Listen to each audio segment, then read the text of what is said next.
I call this public meeting to order of October 15th, 2025 at 6:32 p.m. Can I get approval of the agenda before us? Councillor Davison, seconded by Councillor Fritsch. All those in favor? Motion is carried. Any disclosures of pecuniary interest? Seeing none, I'll move to the clerk to read our proceedings. The purpose of this meeting is to present the public with the draft official plan amendment for the County of Lennox and Addington for the purpose of public consultation in accordance with the Planning Act.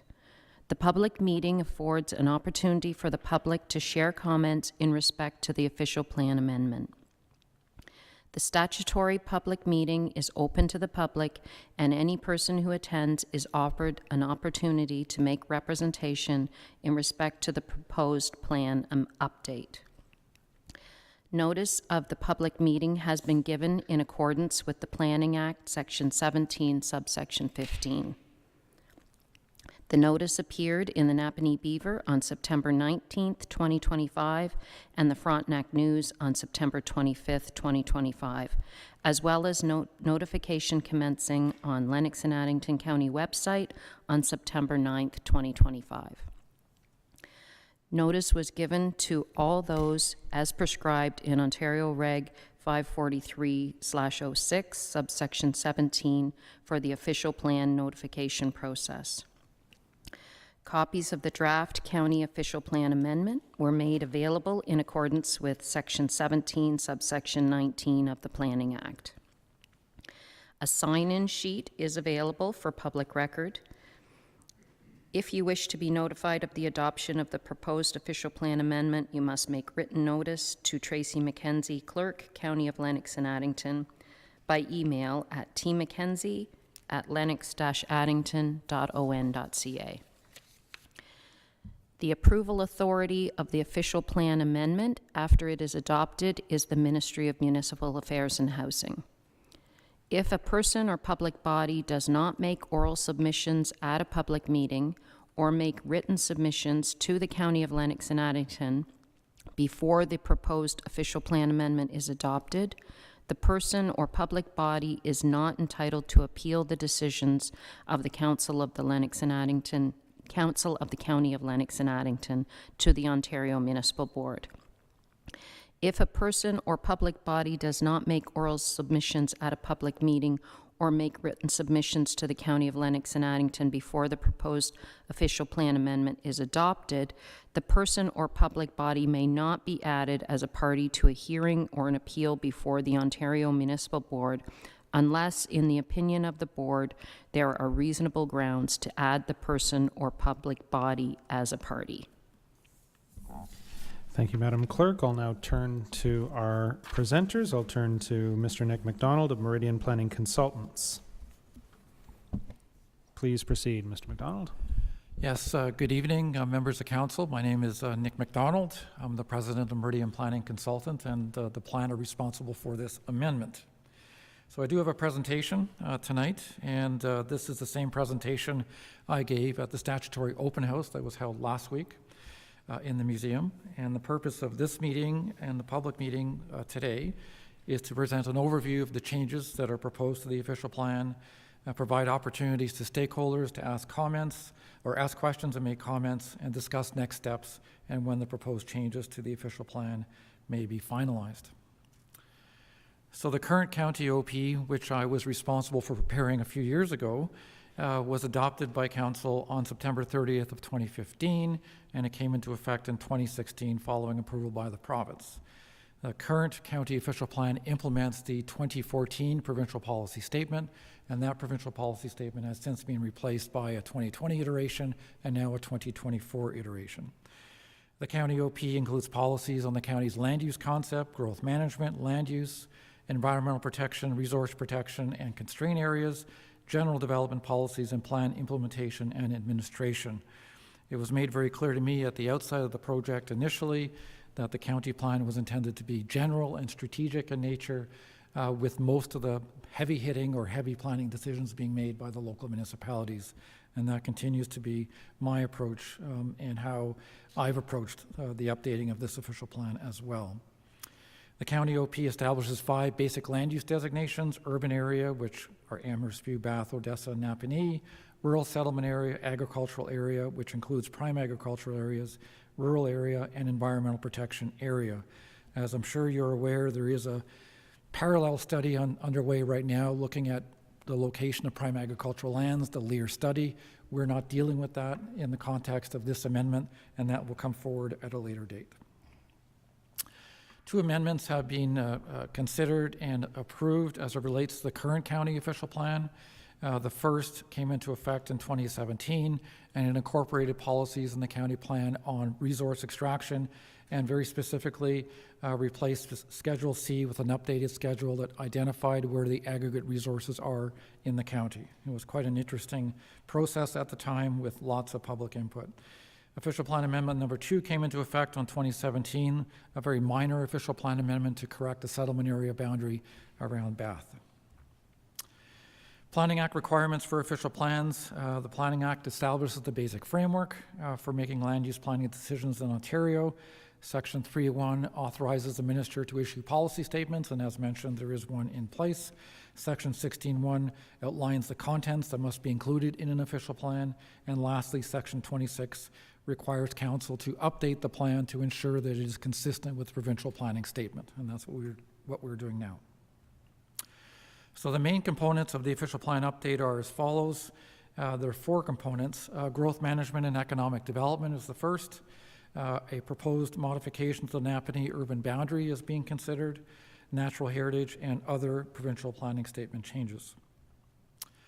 So Watson and Associates, who specialize in this kind of thing, were retained to prepare population, household, and employment forecasts for the county to 2051.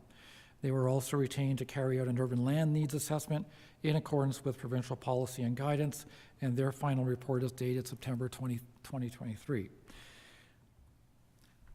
In terms of population, the reference forecast that they came up with, shown below, has been recommended, and it essentially recommends that the population of the county be planned to grow to a population of 61,600 by the year 2051, and that's about a 1% growth rate per year. Employment scenario, same thing. The employment or the number of jobs in the county is planned to grow from around 15,400 to 22,500 in that same time period. And lastly, with respect to housing, based on an assessment of land needs and what is expected in the future, they're forecasting an average of 222 new dwellings being constructed in the county on an annual basis to the year 2051. All of these numbers have been public for 2 years at least, and all were canvassed and reviewed by the local municipalities, who are all in support at the staff level with the numbers that have been generated. In terms of where the growth is to be allocated, no surprises. Most of that growth is allocated to communities that have full municipal services, and of course that's Loyalist and Greater Napanee, with lesser amounts of growth allocated to Stone Mills and Addington Highlands. To implement that study and other provincial planning statement requirements, there are a number of significant changes proposed to the county OP as a consequence. So the end of the planning period in the official plan will be 2051 instead of 2036. The population, employment, and housing forecasts will be included within the official plan in updated tables A, B, and C. New policies that direct local municipalities to permit more intensification in accordance with provincial planning statement are being added. Updated criteria from the provincial planning statement on settlement area expansions are being added, and new principles that support excellence in community living are being added as well. All are designed to encourage local municipalities to do more with less and optimize land for development going forward. A new minimum density requirement for new greenfield development is proposed at 40 residents per hectare, and this will ensure that there are greater housing options in new development areas, in urban areas in the county going forward. We're including permissions for 2 additional residential uses, used to be known as secondary suites, on a lot in urban serviced areas. We're also adding those same permissions in for 2 additional residential units in the agricultural area and rural settlement areas as well. The minimum urban land supply required for residential development will be increased from 10 years to 15 years. Policies on employment conversion are being updated in accordance with provincial planning statement. And then lastly, new policies will require that a future amendment designate employment lands as well, as this now is a requirement of the province. Napanee urban boundary is the second component. The Napanee urban boundary is quite large. It has an area of about 4,456 hectares. Basically, the boundary is the legacy boundary of the Napanee that used to exist before amalgamation. And when amalgamation occurred, all of what was formerly Napanee became the urban area of Napanee, and it was never modified. A considerable amount of land within the urban boundary Napanee is designated as urban fringe in the Napanee official plan, and there are really no plans for most of it to consider development in that area. There have been requests made by landowners to expand the urban boundary of Napanee to the west by approximately 110 hectares, where services have been extended, and the county has undertaken an environmental assessment to plan for a new county road. And because a settlement area expansion is proposed, it is proposed by Napanee to right-size the settlement area so the boundary, so that it more closely matches up where development is envisioned over the next 30 years. And as a result, Napanee is proposing to remove about 1,395 hectares from the employment or from the settlement area, which is about 30% of the overall settlement area, while expanding to the west by 110 hectares. The map on this slide shows what Napanee has proposed. My understanding is the mapping is not entirely up to date, but it does generally show what Napanee would like to do. So the area in pink or red are the areas that would be removed from the settlement area, and the area in yellow would be the expanded urban area. The third component is natural heritage, and since 2014, the provincial policy statement has required that municipalities with land below the Canadian Shield establish natural heritage systems. And when the first official plan was prepared for the county, a policy was included that required the county to initiate that work. This slide basically is a definition of the natural heritage system, and it basically means a system made up of all kinds of features and areas which are intended to provide connectivity at the county scale. So, as I mentioned, the current official plan anticipated that this work would be done, and in 2019, work on this project was initiated.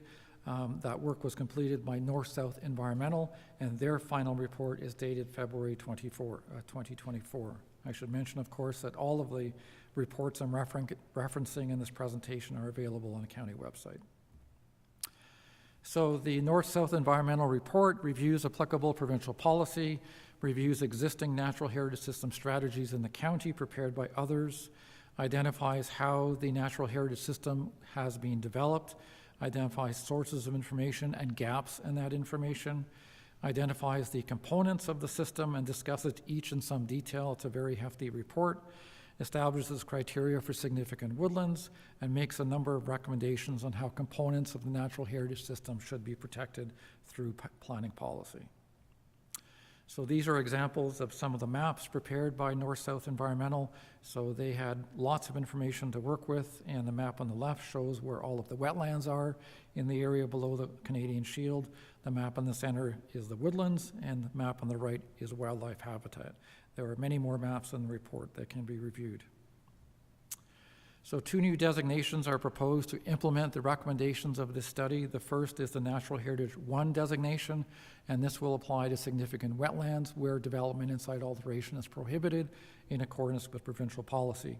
The second new designation is the Natural Heritage 2 designation, and that will apply to significant areas of natural and scientific interest, significant woodlands, and significant wildlife habitat. In that designation, which is an overlay designation, the no negative impact test would apply, basically meaning that anytime development or site alteration is proposed, an EIS would be required to demonstrate no negative impact to support the development. Other components of the natural heritage system include watercourses, permanent and intermittent, other supporting features, including candidate areas of natural and scientific interest, candidate significant wildlife areas, enhancement areas, linkages, other wetlands, and supporting woodlands. And all of those are identified on a schedule to the official plan as well.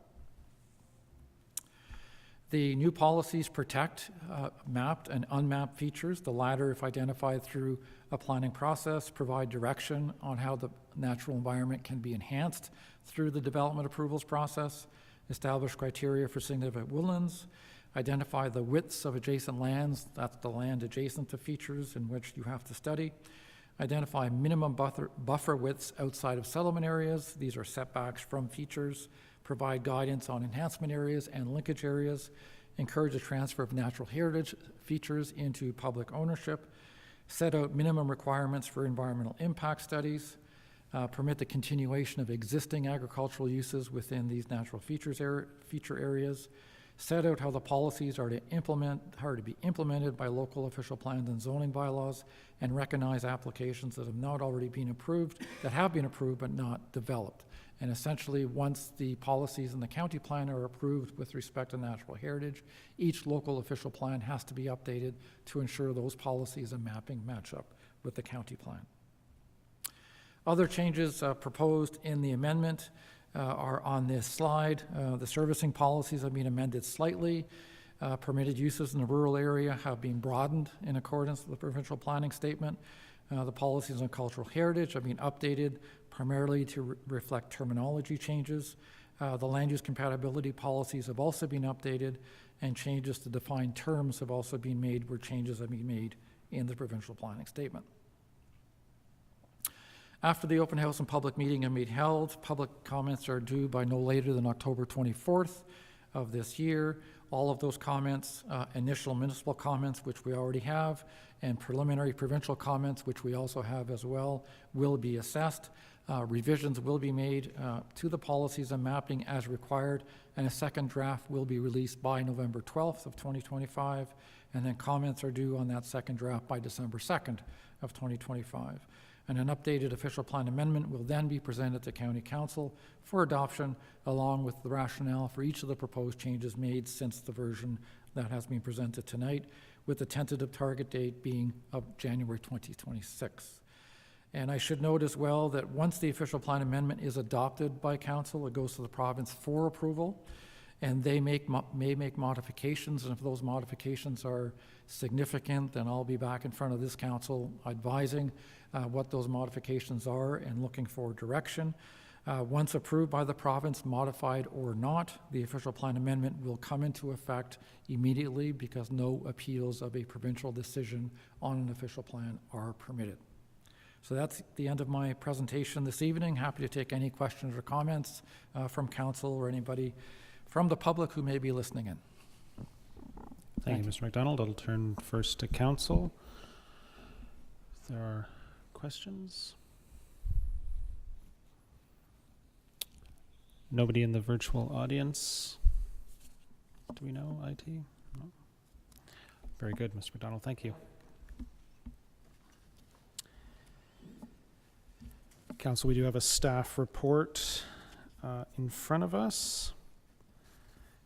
The recommendation is that the October 6th, 2025 staff report re-statutory public meeting draft official plan update be noted and received, and further that Council endorses the next steps identified in the October 6th, 2025 staff report, and further that staff provide a report regarding adoption of the official plan amendment for Council's consideration in early 2026.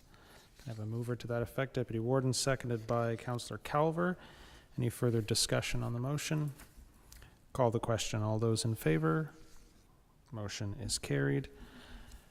No submissions? No submissions. There were no submissions. So the next steps are that the public comments and submissions will be reviewed and considered by County Council prior to the final adoption of the Lennox and Addington County Official Plan Amendment. And I would look for a motion to adjourn. Councillor Calver, seconded by Councillor Richardson. All in favor? Motion is carried. We are adjourned at 6:52.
I call this meeting of the Council of the County of Lennox and Addington to order at 7 p.m.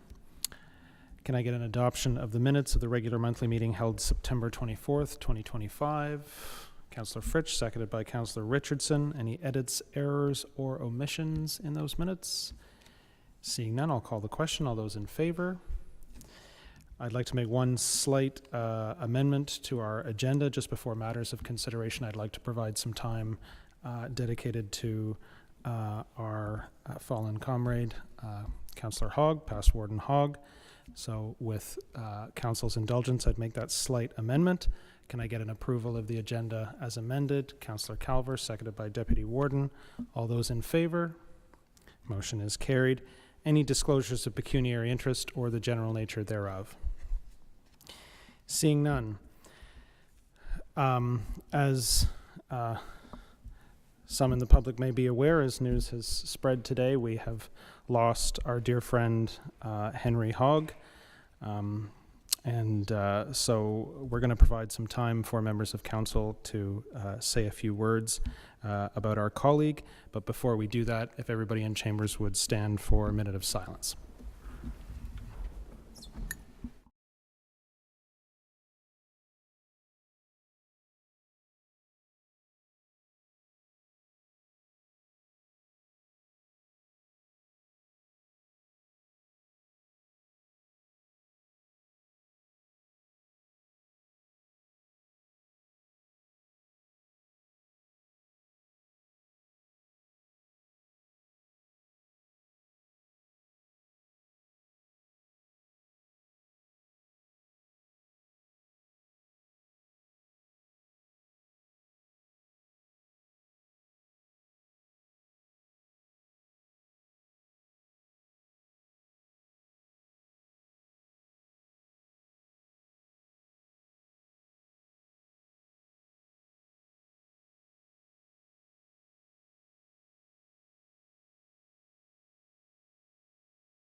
So from the outset, on behalf of council and staff, we extend our deepest sympathies to Louise, Henry's beloved wife, and his daughters Sharon and Valerie, and to the council and people of Addington Highlands. I'll kick us off. Henry formed a personal bond of friendship with all of his colleagues on county council. I'm sure each of us around this horseshoe and our many predecessors over the past several decades can think of many times we've enjoyed candid conversations with Henry. A man of the old guard, Henry truly believed in the principles of collegiality, which lie at the heart of effective governance around this table. But if collegiality is the buttress, it rests on a foundation, and that foundation is comprised of virtues like kindness, respect, trust, compassion. And Henry was undeniably sincere in his expression of each and every one of those virtues and so many more, which is why we were all so devoted to him. This morning I was musing with staff that much like our late Queen, Henry was a reassuring figure that unconsciously everyone assumed would always be there. And it comes as a great shock and seismic shift when the inevitable moment comes that they're no longer in their place. And the more I pondered that this afternoon, the more I realized that comparison is actually quite apt. Much as with Her late Majesty, I do not think Henry ever truly contemplated such a thing as retirement. Henry's duty to what he saw was his vocation, and his sheer determination to perform all of his responsibilities despite weakening physical health is truly a rare quality, worthy of awe and inspiration. For my part personally, if I should live, God willing, as old as Henry, I shall personally look back on how important Henry was to me in these early years of my time in politics. for his support, and for his encouragement. Henry taught me much, not least of all by his example. And greatness isn't always the preserve of the great, that is to say, the rich, the famous, the powerful. We know all too well that great power doesn't always beget great character. But make no mistake, within the modest local world Henry made himself a leader of and a servant to, he was an extraordinary statesman, a great man on any scale and by any standard and in any company. And a measure of our sadness can be referred to the knowledge that it's doubtful we shall see his like again. I'll now turn to other members of council who may wish to express any words. I'll turn first to his deputy and our fellow councillor, Tony Fritsch. Thank you. Just have a few words to say. Certainly, I think, as we all know, Henry was an incredibly dedicated and very much a politically intelligent person who served our community for 4 decades. Henry has left his mark on our community in many ways. And as us as individuals, as members of upper and lower tier councils, as members in the community, he has left a very positive impression.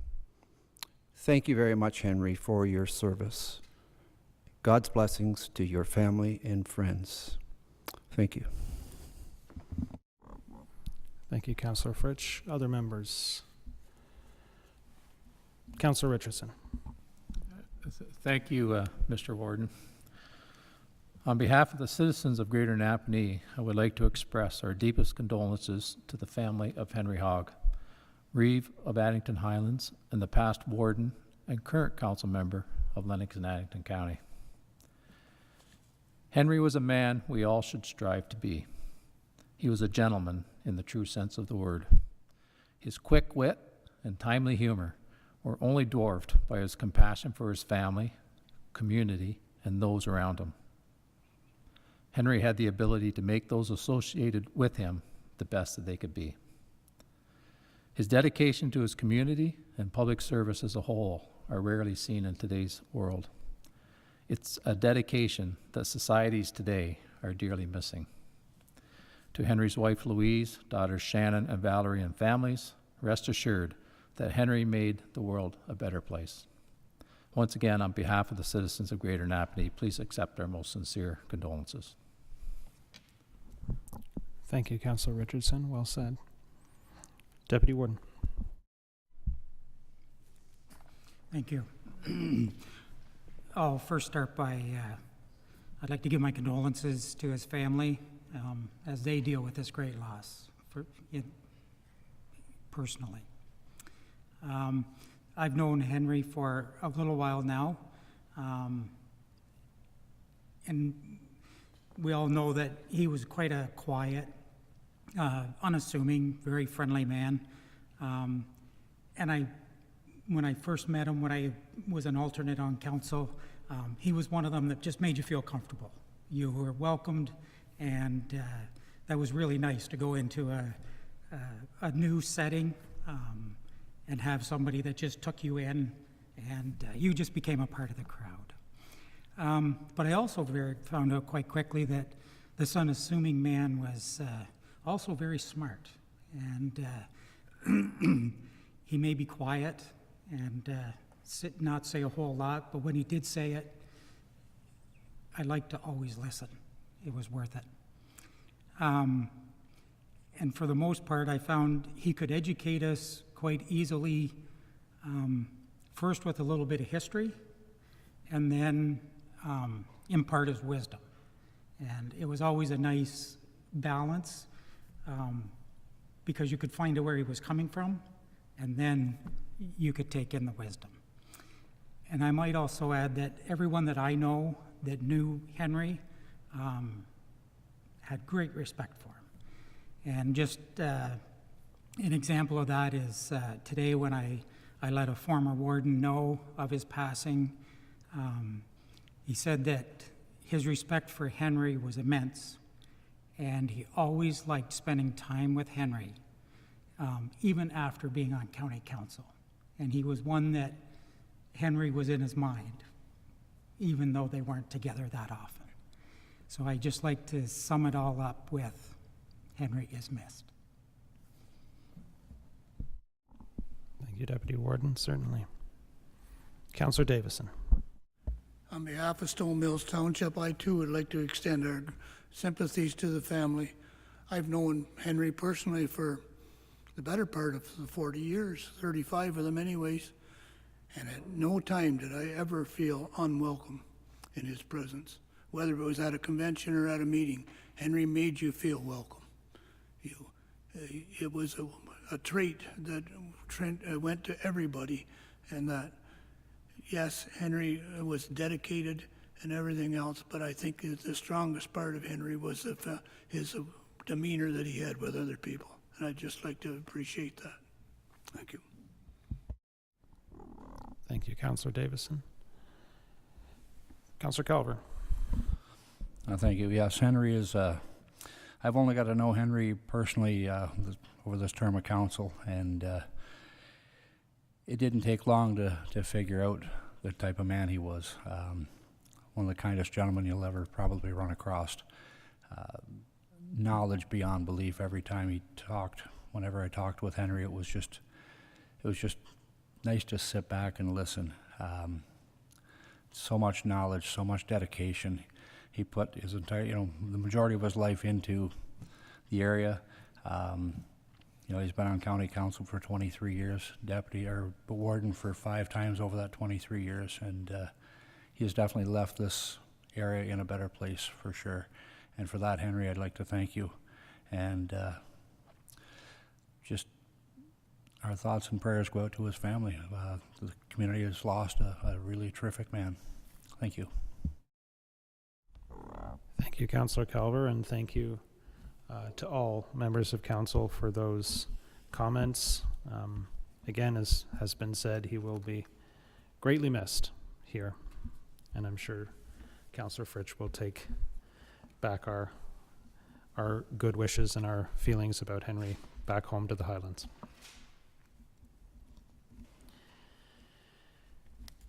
And now we'll move on, as Henry would want us to the business at hand, matters of consideration, and I'll turn to the chief. Through you, Warden, to Council. Each year in October, we have to submit our response time plan for the upcoming year. This year, we haven't made any changes based on, we switched to MPDS. A lot of services in the region and throughout the province are experiencing very challenging delays to meet the response time standards because they're based on a different model of response. So their ministry is working on that.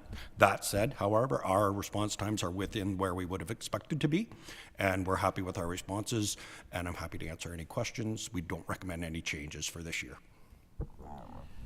Thank you, Chief. Questions from council on the report?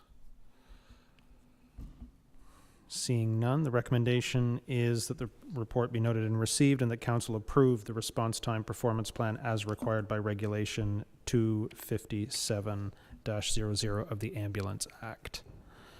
Councillor Fritsch moves, seconded by Councillor Calver. Any further discussion? Call the question. All those in favor? Motion is carried. And we come to the clerk with warden nominations to help us with all the timelines that I have to admit I get confused with every year. So over to the clerk. Through you, Mr. Warden, thank you. So this is just on here as a reminder that the November meeting is the nomination meeting for the position of warden. It will take place on November 19th, regular time at 6:30. All other nominations for deputy warden and for the committees take place at the inaugural meeting. So at the nominations meeting in November, the nominations occur at the end of the meeting. The actual election will take place at the inaugural meeting in December. And I'd be pleased to answer any questions that council may have. Any questions for the clerk? Seeing none, can I just get a motion to note and receive? Deputy Warden, seconded by Councillor Davison. All those in favor? Motion is carried. Any statements by members this evening, other than those that we've given about our friend? Seeing none, any notices of motion? matters of urgency. Then can I get a motion to confirm the proceedings this evening? 3 readings. Councillor Davison, seconded by Councillor Richardson. All those in favor? Motion is carried. And can I get a motion to adjourn? Deputy Warden, seconded by Councillor Calver. All those in favor? Motion is carried. We are adjourned at 7:16.